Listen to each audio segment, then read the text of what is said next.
উদীয়মান সূর্যকে অর্ঘ্য অর্পণের মাধ্যমে ছট উৎসব চতুর্থ দিন শেষ হয়েছে।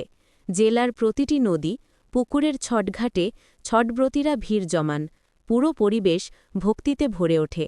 ঘাটে লোকগানের সুরেলা প্রতিধ্বনি, প্রসাদের সুসজ্জিত থালা এবং ভক্তিতে ভরা মুখ এই উৎসবের পবিত্রতাকে আরও বাড়িয়ে তোলে।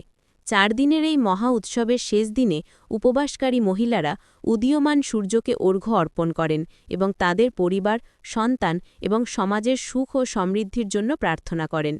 উত্তর দিনাজপুর জেলার তিস্তা ঘাট এবং ব্লকপাড়া সহ সমস্ত ঘাটের দৃশ্যটি কোনো আধ্যাত্মিক মেলার চেয়ে কম ছিল না।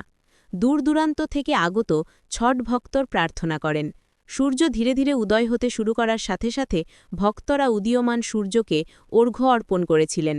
লোকগানের মাধুর্য এবং শিশুদের আনন্দের কণ্ঠ সর্বত্র প্রতিধ্বনিত হচ্ছিল। নিরাপত্তার দিক থেকে পুলিশ প্রশাসন পুরো ভাট এলাকায় নজরদারি বজায় রেখেছিল, যাতে ভক্তরা কোনো উদ্বেগ ছাড়াই পূজা করতে পারেন। ইসলামপুরের তিস্তাঘাটে ইসলামপুর পৌরসভার চেয়ারম্যান কানহাইয়ার আল আগরওয়ালও পুকুরে প্রবেশ করে ছঠি মাইয়াকে প্রার্থনা করেন এবং তার পরিবারের পাশাপাশি রাজ্য, পৌরসভা, উত্তর দিনাজপুর জেলা, দেশ এবং বিশ্বের মানুষের সমৃদ্ধি কামনা করেন।